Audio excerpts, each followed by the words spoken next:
Mas me conta um pouco sobre a Havan, como ela começou. Você falou que começou em Brusque. E como que foi o primeiro passo? A primeira loja? Me conta isso. Como foi isso é abrir legal. a primeira loja? O que você estava fazendo antes também? Nada, vamos lá. Meu avô, meus avós foram operários numa fábrica. Meus pais foram operários numa fábrica. E eu fui operário na mesma fábrica durante 7 anos. Eu me lembro que na nossa época, eu tenho 58 anos de idade, né? E na época todo mundo entrava com 14 anos de idade a trabalhar, que também não morria ninguém. Era normal, né? Eu vejo muitos pais reclamando, inclusive donos de negócio, dizem, pô, eu queria botar meu filho a ser garçom, a atender a mesa, mas não pode. Se vier algum fiscal aqui, me multa, né? Antigamente ninguém morria por trabalhar. Isso também está errado. Então, meu pai, eu sempre fui muito estudioso, eu sou disléxico, né? Disléxico é a dificuldade de aprender a ler nos primeiros anos. Tu também? Sim, eu tenho muita dificuldade em ler. Eu também. Nossa, muito difícil. A professora, quando dizia assim, Luciano, continua a leitura. Eu já ia na aula de português tremendo. Eu já ia mal para a aula de português. Eu sempre fui péssimo em português e ótimo em matemática. Eu sempre aprendi a multiplicar e a somar. Dividir. Isso é bom, né? Eu sempre aprendi muito. Essa é boa, né? Sempre, somar e multiplicar. Dividir e diminuir, puta, não aprendi nada. Agora, eu era péssimo em português. E não entendia, porque se eu era bom em matemática e não era burro, né? Por que quando eu ia na aula de português, puta, aquilo me passava mal, puta, amanhã tem aula de português. E aí a professora, eu acho que na 5ª série, 6ª série, a professora disse, Luciano, continua a leitura. Putz, eu não ia, não. E os outros meus amiguinhos lendo atrasômetro, a burocracia. Puta, começava a gaguejar, o pessoal começava a rir. E aí, eu não entendia. Aí eu pensei, pô, o que eu vou fazer? E eu comecei a estudar em casa. Eu comecei a ler gibi na época, né? Livro, tudo que jornal, tudo. Eu vou tentar aprender a ler para eu não passar vergonha na coisa.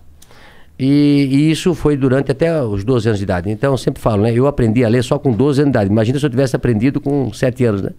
Esse era o Bill Tava Gates. melhor ainda, né? Tava melhor ainda. Tá com uma carinha então, de assim, quem é disléxico, quem tem filho disléxico, tá? Ele não é burro, ele não é malandro. Ele aprende de maneira diferente, né? Procura como é que eu descobri depois que eu era coisa? Porque eu tive filhos depois na escola com dislexia, né? A gente fez simpósio. A nossa cidade tem colégio, a cultura, que é especializado em quem é disléxico, né? Os Estados Unidos tem escola para disléxico, onde todo mundo é disléxico. Recentemente eu recebi um Tudo audiobook. Não, aprende através do silábico. Entendi. Beabá. Hoje é construtivismo, você aprende a ler a letra inteira. Isso é um erro do Brasil aí, tem que mudar essa... O Brasil é assim, ó, acho que a França é assim, a parte oeste americana é assim, que aprende menos do que o silábico. Pode crer. Tá? Então, aí a gente mandou professores para Curitiba para ensinar meus filhos a ler de maneira... Não, homeschooling não pode, cara. Crime. É crime, homeschooling não pode. Não pode, você não pode ter o seu filho estudar. Ele tem que estudar só naquela escola quadrada que o Estado fez. Não pode ter outro tipo de escola, não pode, hein, cara. Mas hoje tá mudando. E eu digo pra você, quem tem um filho disléxico ou um filho que tem... Esse filho pode virar um problema no adulto, porque ele foi marginalizado na escola, né? E eu, graças a Deus, depois aprendi e tal. Mas eu saí, então, de pais operários. Eu comecei numa fábrica também. O que a fábrica fazia? Fábrica tecidos. Fábrica Renault. Uma fábrica de tecidos de centenas de anos. Todo mundo lá em Brusque trabalhou na fábrica Renault. Ela eu comecei hoje, lá. Será? Eu comprei a fábrica faz 2 anos. comprou? Caralho! Legal. E aí depois de 3 anos eu trabalhei numa expedição. O meu gerente me chama e disse, Luciano, eu era chamado lá até de ligeirinho aí eu corria pra cá, corria pra lá. Eu nunca parei. Eu nunca parei pra conversar. Eu corria nas escadarias, sempre trabalhando, acelerado. Aí um dia ele me chamou, esse meu gerente, e disse, Luciano, você é muito bom pra ficar aqui. Eu te arranjei um emprego de vendedor, lá no outro lado. Tu não queres ir pra lá? Eu disse, puta, vou pra lá. Aí me encontrei. Até hoje eu sou um vendedor. Adoro pessoas, adoro vender, né? E aí depois montei a van com apenas um colaborador do tamanho dessa sala aqui. Tua sala aqui é do tamanho da minha loja que eu comecei. Caramba. O que tu tava pensando quando tu criou a van? Eu tô falando assim, não tô falando do que tu ia vender, não. Tô falando... porque assim, a van tem toda uma identidade, né? Isso veio depois... Não veio nessa primeira loja? Não, a loja num bairro, né? Aliás, antes de começar a van, como eu fui vendedor, eu passei a vender tudo o que se fabricava na loja, na empresa, que era uma empresa de 5 mil colaboradores, grande. E também o carro da diretoria, a sucata, tudo que tinha na van, era eu que na Renault na época, eu vendia. Eu até achei, eu tô com um diretor que está lançando um livro na semana que vem, tem 80 e poucos anos, e ele conta no livro uma história que aconteceu. Ele tinha um Galaxy, você lembra do Galaxy? Carro? Um carro, Galaxy. Por exemplo, no Brasil tinha 5, 6 carros. Um Galaxy, um Opala, uma Kombi e um Fusca. Pode crer. Certo? Né? E na época os diretores tinham um Galaxy. Né? E aí quando ele comprou um outro Galaxy, sobrou um Galaxy lá para vender. E quem chamaram? O Luciano para vender o Galaxy. Né? E aí eu sabia que tinha um cara em Brusque que tinha um Galaxy, mas não tinha ar-condicionado. Eu disse, pô, eu vou ganhar 2 vezes aqui. Né? Eu disse pro dono do carro, vamos vender o ar-condicionado, que vale uma fortuna, e depois nós vendemos o Galaxy. Né? E fizemos isso. Arranjei, vendi pro... E o cara era bem gordo, Telmo Rosinski, que eu nunca me esqueço, lá de Brusque, bem gordo. Então, eu vendi o ar-condicionado, tirei o ar-condicionado, vendi o ar-condicionado quase com o preço do Galaxy, e depois vendi o Galaxy. Foi um sucesso. Né? Até hoje eu não esqueço disso. Né? Então, assim, ó, depois disso, eu montei primeiro uma tecelagem de toalha, em 1984, com 22 anos de idade. Da hora. 22 anos de idade. E depois eu montei a van. Por que você tinha esse negócio de montar empresa? Porque seu pai e sua mãe eles eram operários. Eles tinham alguma coisa de montar empresa, né? Dentro deles? Não. E meu pai dizia assim, Luciano, eu começava das 7 da manhã às 5 da tarde. E meu pai trabalhava das 5, 1h30. E aí antes de eu ir para o escritório onde eu trabalhava, eu passava no lugar que meu pai trabalhava, que era um subsolo. Trabalhou 42 anos num porão. Meu pai. Caralho. 42 anos. Vitamina D faltava bastante. Pô, coitado. E aí eu dizia, pai, agora eu vou montar uma empresa para mim. Ele disse, estás doido, Luciano? Eu tô aqui a vida toda de operário. Tu já tá naquele escritório bonito ali. Fica ali, o emprego teu é bom. Olha só, o pai passou a vida toda aqui. Disse, não, pai, eu vou montar um negócio para mim. Mas de onde você tinha isso? Por que você queria montar? Eu acho que feeling... como é que vocês montaram esse negócio aqui? Eu vi os gringos fazendo. É igual, né? Conhecimento. Eu digo que o conhecimento vale mais do que um diploma. Não é isso? Total. Não é a faculdade que te vai fazer. É o teu conhecimento, a tua força de vontade. E eu disse, pai, eu vou montar uma tecelaginha e vai dar certo. Aí montei uma tecelaginha, depois tirei meu pai da fábrica e botei ele a trabalhar comigo. Que da hora. Esse deve ter sido um dia da hora. Pô, Mas você já pagando salário pra ele ou ele foi com uma aposta? Claro. Assim? Não. Eu fiquei um pouquinho melhorzinho, né? Entendi. Porque no começo, eu até falo hoje sobre ser empresário, né? Eu soube que aqui vocês também, quando começaram, dá prejuízo. Não, porra. 2 anos de prejuízo. Tu começa, não tem hora pra trabalhar, não tem dia pra trabalhar, não paga hora extra pra gente, e muitas vezes dá prejuízo. E muitas vezes você quebra e perde tudo que tinha. É verdade. Então, como eu tinha 22 anos de idade, eu vou tentar. Não tinha namorado, não tinha casado ainda, nada. E a tecelagem foi muito bem. Tirei meu pai da fábrica. E aí depois, 2 anos depois, montei a van. 1986, com 24 anos. Eu e Vanderlei. A van. Hang e Vanderlei. Um sócio que eu tive durante 5 anos. Entendi. Mas o que aconteceu com a tecelagem? Ela cresceu? Não, aí a vendeu? tecelagem trabalhei durante até 90 e pouco, uns 10 anos. Tendo a van junto. Junto, né? Entendeu? E depois eu vendi a tecelagem. Entendi. Quem que era esse seu sócio aí do começo? Vanderlei. Quem que... Era um supervisor de vendas que trabalhava comigo na Renault. Entendi. Aí ficamos 5 anos juntos, separamos, ele tem a empresa dele hoje e a van continuou. Pode crer, ele meio que comprou tua parte, é isso? Não, não, na realidade a gente dividiu, ele fez a Vantex e eu continuei com a van. Pode crer. O que faz a Vantex? A Vantex vende tecido ainda hoje. Ah, entendi. É. Pode crer. E aí, como que foi essa primeira loja? Imagino que deve ser legal pra você ter um negócio físico, receber clientes. É diferente da tecelagem que você fazia antes, que é negócio pra empresas, né? A tecelagem você vende pra alguém vender, né? Isso. E também é engraçado o seguinte, olha só. Eu comecei a tecelagem fazendo tecido pra roupa de cama. E aí um dia eu fui vender a roupa de cama para um atacadista. Fui eu e meu pai, pobre, sem dinheiro, precisava vender aqueles paninhos para poder comprar fio. No começo assim, eu tinha um Fiat amarelo ovo, 4 pneus quadrados, não tinha dinheiro para comprar. Na época era câmara de ar, né? Furava, o pneu já gastou todo. Ele solta a cinta, um pneu velho, quando ele está tudo gasto, ele solta a tinta e começa a sair os ferrinhos para fora. É isso? Eu tive carro assim. Um Fiat amarelo, 147. E aí eu fui vender as pecinhas com meu pai. E aí eu cheguei lá nesse lugar e o cara disse, olha, eu pago R$10 essas tuas pecinhas de pano aí. E o preço era 20. Eu disse, pô, mas o meu custo é 20, eu não posso vender por 10. Não, mas é o que eu pago. Tá bom, vendi as pecinhas, precisava de dinheiro. Aí falei pro meu pai, passa esse trabalho todo. Tem que comprar fio, tem que fazer o pano, tem que tingir tudo. Aí me custa 20. Eu venho daqui e venho vender por 10. Aí o cara pega por 10 e vende por 100. Eu disse, meu negócio não é fazer tecelagem, meu negócio é botar uma loja. E montei a Van por isso. Tu acredita? Faz sentido. Falou, pô, vou entrar na linha que ganha mais. A Van cresceu com muito mais velocidade, né? E aí de uma loja de um funcionário, comecei com um funcionário. Passei 3 anos depois para uma loja de 3.000 metros quadrados. E depois era tanto movimento que a gente fez a primeira Van com a fachada da Casa Branca.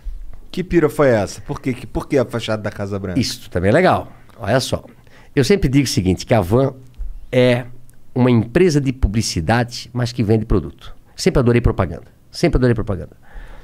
Hoje eu coloquei uma foto no meu Instagram de 3 amigos, eu e mais 2 amigos, que fomos em 1988 para a Europa, para viajar. Primeira vez que eu fui viajar com 27 anos de idade. Isso me mudou minha cabeça. Saindo do Brasil, na época, quando você ia para o estrangeiro, era como se você fosse para a Lua, que nem o Jeff Bezos. Era parecido. 1988, o mercado fechado ainda do Brasil, o Collor que abriu ela, né, em 92, 93. Então, um amigo meu me convidou para ir para a Europa na casa de um padre, do irmão dele, para ficar direto. Pô, na época compramos $1.000, ainda voltamos com $500 no bolso, né? Ficamos lá uns 20 dias. A hora que eu cheguei na Europa, vi aquela coisa toda, eu disse, pô, não vou parar mais de viajar. No ano seguinte, em 99, foi a primeira vez que eu fui para os Estados Unidos. E as pessoas que estão me vendo, 89, né? jovens, quer mudar a cabeça, faça uma viagem. Né? Às vezes até aqui no Brasil, né? O cara de lá do interior, vai para São Paulo, vai para o Rio de Janeiro, vai para algum lugar. E o cara que quer abrir a cabeça, vai para os Estados Unidos. Né? Vai para os Estados Unidos, vai para Cuba. Cuba acaba só ver. Vai fechar a cabeça. Vai fechar a cabeça, né? Mas, puta, quando eu cheguei em 89 nos Estados Unidos, eu e mais 2 amigos, aquilo ali, você não via um carro igual. O Brasil só tinha 5 carros, 7 naquela época. Você não batia um carro com uma mesma cor. Era uma coisa de louco. Eu fiquei impressionado.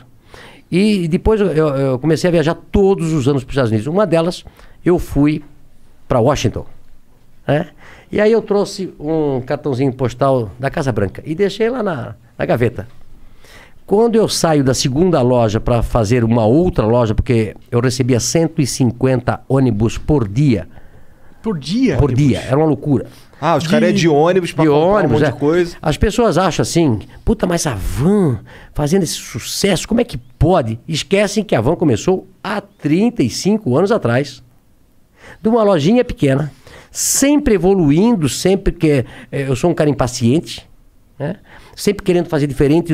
Eu trabalho 7 dias por semana, 24 horas por dia, 365 dias se precisar. Né?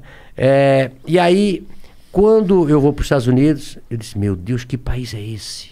Por que o Brasil é assim? Se tem o Brasil foi descoberto praticamente na mesma época dos Estados Unidos. Não é isso? Sim. Tem 500 anos aí, vai. 500 anos, agora não, 521 anos, eles também têm 500 e poucos anos. Por que um país quase do mesmo tamanho, uma coisa é de um jeito e nós somos do outro? Aqui, ó. A cabeça. Principalmente dos líderes e de quem toca o país. Né? Eu sempre falo que o Brasil tem mão de obra e tem a matéria-prima. O que falta é gestores. Nós temos tudo. Né? Que país dá 3 safras por ano? Que país tem ouro, minério? Que país tem esse tamanho, tem sol o ano todo, não tem neve, não tem terremoto, não tem furacão? Nenhum. Né? Mas aí quando vi os Estados Unidos, eu pensei, eu vou levar o modelo americano pro Brasil. E aí daí eu fui montando a van, fiz a primeira Casa Branca, depois uma criança, no ano seguinte, de 7 anos, me deu a ideia de botar a Estátua da Liberdade. Cara, foi uma criança, então, daí que veio. Eu quero dizer, os 2 caras que fizeram o projeto da Casa Branca, o Antônio Zendron Neto e o Miller, né? São 2 caras, o Fernando Miller, foram os caras que projetaram a Casa Branca naquela época. Tu imagina inaugurar uma loja numa cidade que tinha 60 mil habitantes, uma loja de 8 mil metros quadrados. Caralho, é verdade. Dá pra uma loja desse tamanho ser rentável numa cidade Olha de só, eu tinha uma loja de 45 metros quadrados, saí para uma loja de 3 mil metros e na frente eu faço a Casa Branca. Olha só como as coisas funcionam. Um dia eu fui visitar a loja para ficar olhando aquela loja linda, 16 metros de pé direito, 60 metros de coisa, 8 metros de tamanho. E aí tinha 2 caras de São Paulo, olhando a mesma loja. Aí eu fiquei atrás deles e um olhou para o outro, não sabia que eu era o dono. Um olhou para a cara do outro e disse, isso aqui vai ser um elefante branco. Onde já se viu uma loja desse tamanho, numa cidade desse tamanho, não vai dar certo. Como você tem que ter ideias próprias. Como você, às vezes, não pode seguir a manada. Como você, às vezes, com uma ideia maluca de fazer um programa, começar do zero, vir para São Paulo, ou vocês começarem em Curitiba. Sim, sim. É isso? Isso. Vai dar certo, vai dar certo, vai dar certo, e é o sucesso que é. Foi uma aposta. Sim. É isso? Aposta, mas também, às vezes, o cara não vai dar certo. Ixi, isso não vai. Ouvi pra caralho. Hã? Ouvimos pra Não caralho. é isso? Não vai dar certo. Não vai, que vai dar errado. Né? Tem que tentar. Ih, não tem convidado suficiente. Isso, vai faltar assunto. O que vocês vão falar? Já pensou, né? Então assim, ó, eu acredito. Eu tenho uma frase do Beto Carreiro World. Eu era muito amigo do Beto Carreiro World. Era um cara visionário também, né? Começou do zero e monta aquele parque lá em Penha. Ele dizia assim pra mim, Luciano, o mundo não deve nada para as pessoas normais. São os anormais que mudam o mundo. Então, se todo mundo seguir a manada, todo mundo fazer igual, não vai mudar o mundo. Precisa desses loucos para fazer estátua, fazer isso, fazer programa, e testar. Se não deu certo, volta atrás, faz de novo, volta certo. Não é isso? Então, eu acredito nisso. E depois da Casa Branca foi um sucesso. Aí uma criança me encontrou no estacionamento num sábado, eu estava trabalhando. E disse assim, Luciano, tu tens a Casa Branca aqui? Que tal tu botar a Estátua da Liberdade na frente? Eu disse, puta que sacada. Vamos fazer a estátua. Pô, tem que arranjar o cara para fazer a estátua. Não, eu queria ver a cara do primeiro projetista que você falou, ó, cara, eu tenho um projeto aqui para você. A Estátua da Liberdade. Aí o cara deve falar, aqui? Quanto que custa uma Estátua da Liberdade, velho? Hoje, em torno de 1,5 milhão. Nós fizemos uma Estátua da Liberdade em Barra Velha. Ela tem 57 metros de altura. Tem elevador panorâmico que você leva você lá em cima. Legal. E de lá de cima você vê o mar de Santa Catarina. Quando você vem de Curitiba, o primeiro mar que você vê é o de Barra Velha, onde está o nosso centro de distribuição. Uhum. E lá a gente fez uma estátua de 57. Aquela deve ter custado $1 milhão. Caralho. Aquela é de ferro, cimento, né? É para aguentar o elevador. Deve ter umas 300 toneladas. É a maior do Brasil. É a maior do Brasil. Depois, digamos, é a Estátua da Havan e depois vem o Cristo Redentor com 38 metros de altura. Pra você ter ideia. É 20 metros mais alta. Caralho! Caralho! E aí, pira, né, cara? Legal. E aí quando o cara, quando disse, eu vou fazer a Estátua da Liberdade, a maioria disse, mas vai ser cafona, é brega. Eu disse, mas vai chamar atenção. Ah, mas isso chama. Vai chamar atenção. Ué, teve lá o Daciolo lá falando que não podia ter. Daciolo. E teve um cara, um esquerdista que não botou fogo, uma. Botou fogo? Botou fogo. Dá pra pôr fogo? Não, mas o cara foi lá, botou lá em São Carlos, né? Depois a gente já botou... Mas assim, pessoas que não acreditam na liberdade de expressão, pessoas que não gostam da gente, de vez de discutir ideias, toca fogo. Vai, parte pra violência, né? Pra violência, né?